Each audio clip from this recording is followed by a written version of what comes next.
DIY guys. This is gonna be a DIY how to make video game slime. You're gonna take your game, take a multi-planet free, mash it up with another game, Wolfenstein, then take a terrible game, and then mix it up with a kinda not so old game, but they made more of these.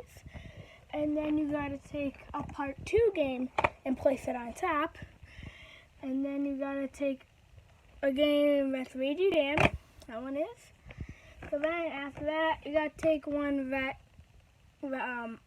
Nintendo copied with one of her Zelda games, which is Horizon. A shooter.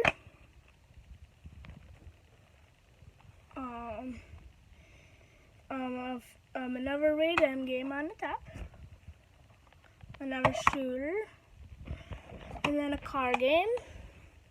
And then when we're all done with that, like mixing them all up, add a controller top. It's so satisfying, isn't it?